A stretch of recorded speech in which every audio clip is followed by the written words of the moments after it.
Hello everybody, welcome to Peebs TV and welcome to the Valheim Wayfinder. In this video I'm going to share some beginner tips and strategies that I have picked up along my path in Valheim. So whether you're a new or returning Viking, hopefully you'll get something out of this. Let's get started! So you just created your Viking, picked out a really cool name, now you're being carried by a giant bird. This bird is actually a Valkyrie sent directly from Odin himself to scour the lands for dead Vikings. Yes, you heard me correctly. You start this game off dead, being carried into the 10th world, Valheim. Once the Valkyrie drops you off, cold, alone, and wet, it's time to get started on your adventure.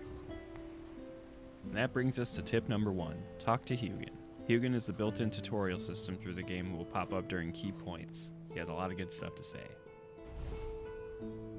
Coming in at number 2, we've got use the VEGVISIR. This is a red stone that shows up right at your spawn location, and when you use it, it'll give you the location of the first boss of the game, EIKTHYR. This will mark the location on your map so you know where to go when you're ready to fight it. Up next, track your flight in. The Valkyrie carried you in and revealed parts of your map. This will help you get started in your adventure to know where to go next. Another helpful but optional thing that I like to do is mow the lawn. If you open up your game's settings, drag your vegetation quality all the way down to low and hit OK. Now while this doesn't look as pretty, this does clear all of the vegetation on the ground, so it's really easy to find stuff. So with this example right here, vegetation's all the way up, you could not see what was under that. Like I said, it is an optional tip, but it is easier when you're foraging. Speaking of foraging, right at your spawn, you're going to find some wood, stone, raspberries, and mushrooms.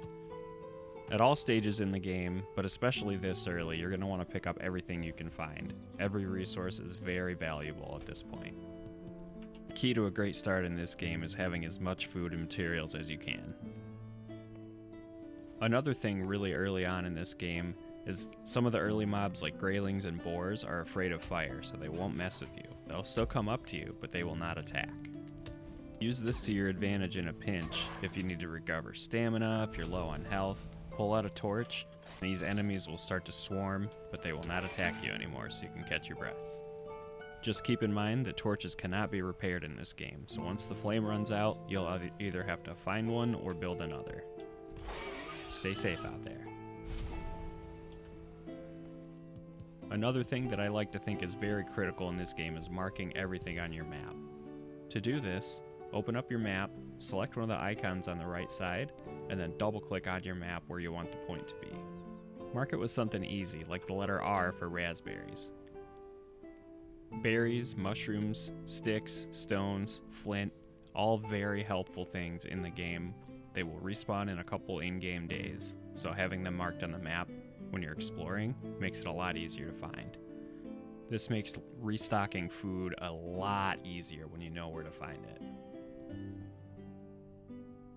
And now we feast. So your health does not regenerate unless you have eaten something, so food is very important. Foods do have different categories, but being this early in the game, you're going to want to eat anything that you can. Different foods will have a fork icon of a different color next to it. These icons tell you what type of food it is. Red fork for health, yellow fork for stamina, white fork for balanced. Early on, just eat whatever you can, but you can use this to your advantage later in the game. Now, let's talk about some of the abandoned buildings you're going to come across. These buildings are just an easy way to get some resources early on in the game. Wood and stone are universally important throughout every stage of the game, so having more of it can't hurt, right? Some of these structures also have treasure in them, so it can't hurt to scout them all out. No one's living in there, you might as well take advantage. The fastest way to take these down is with the #1 tool in this game, the hammer.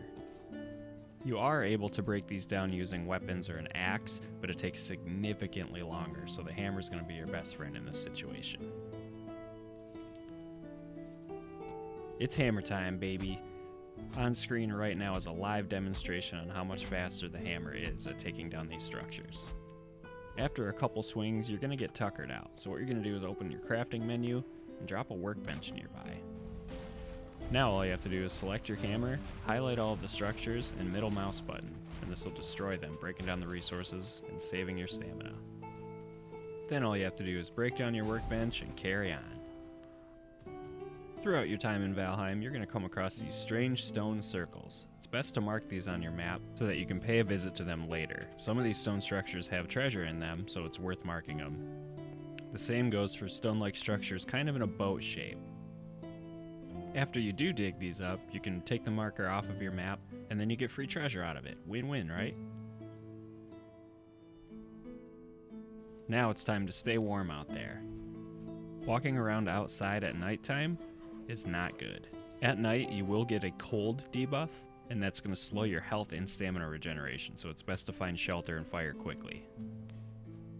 While walking around at night, beware of bones. Skeletons can spawn as early as day 1, especially at nighttime near these stone structures. Skeletons can really pack a punch if you don't know what you're doing, so if you build the club, you will do bonus damage. It's probably your easiest bet, but it's probably best to run away. Eventually, you're going to pick up way too much, and it's going to slow your character way down, so now this is probably the best time to find a place to store your stuff. One of the abandoned structures is probably your best bet on an early house. Alternatively, you can build your own house if you did collect enough wood throughout your adventure so far.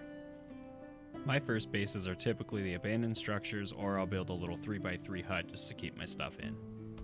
What I'm building here is one of those 3x3 huts. I'm using the stone structure as a doorway, and then building the 3x3 wood walls 2 high. After I get my walls set up, I build a simple roof, and the build is complete. A simple structure like this will provide adequate shelter and storage space for the early stage of the game. Once you've got everything covered, move your workbench inside if you didn't build around it already. Then you'll want to place a campfire in or nearby, just so you can start getting your comfort bonus. Now for one of my favorite mechanics in this game, get comfy. So the comfort bonus is one of the best buffs in the game. Comfort increases your resource generation, so your health and stamina, and it also gives you extra XP on your skills. Comfort starts off at a base of 7 minutes, and each comfort level increases by an extra minute beyond that. Comfort level of 3 will add to that 7 minutes, and it will give you a 10-minute rested buff. Timber! Now let's get on to wood cutting.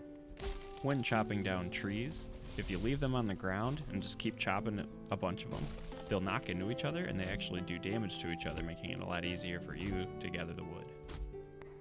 This is pretty helpful throughout the entire game, so it's pretty good practice to get used to, especially early on when your axe does not really do much and your woodcutting skill's low. It's just a lot quicker of a way to gather wood when you need it. Gathering wood is pretty tedious in this game, so any way to make it quicker is probably best.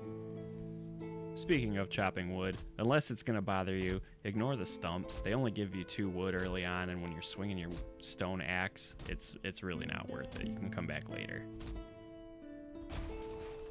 While you're running around, don't end up on the naughty list. If you burn your food, it does turn into coal. While this is an early way to get coal in the game, I don't think it's worth burning the food to get it at this point. Unless you really need to build a sign, I'd say wait. This next one is a combo tip. Throughout your adventures, you will come across these beehives. They will be buzzing, they're pretty loud, they can also do damage to you. One of the best ways I have found is to build a workbench nearby and just take the entire structure down. This really helps for not taking damage early on. You don't have much health at the beginning of the game, so the bees' poison damage does actually kind of do a lot. Once the abandoned structure is taken down, make sure to go and pick up the queen bee, so that's going to allow you to build a beehive back at your base. And early on, to build the beehive, my favorite way is to build a roof off of my little hut and then just build it there. This is going to protect it pretty well. Now on to repairing your gear. Repairs are free. You just have to have a covered workbench. Once your items have deteriorated, you can repair them. You just go up to your workbench and click the repair icon. Torches cannot be repaired. Before you get access to a ranged weapon like a bow, you can actually sneak up on deer. Deer are pretty quick, so sneaking up on one with a melee attack is probably your best bet before you get the bow. Creatures in this game use sight, sound, and location to determine where you're at before they run and interact with you. So the myth about wind direction and scent is not real. What would a survival crafting game be without being able to punch trees? The tiny saplings can be punched to gather wood if you don't have your axe for some reason. Across different points in the game, you can find these boar stones. So what you're looking for here is in the second sentence, it'll say the boar who roam these lands. Rare quality boar do spawn by these often, so make sure to mark them. And last but certainly not least, the most important tip of all is just have fun. Valheim is a phenomenal game, so take all of these tips with a grain of salt, but really just enjoy yourself, explore, have fun. If you learned anything from this video, please hit that thumbs up button. And if you have any questions, suggestions, or feedback, please leave a comment. Thank you so much for watching this video. Subscribe to the channel if you haven't already, and I will see you next time.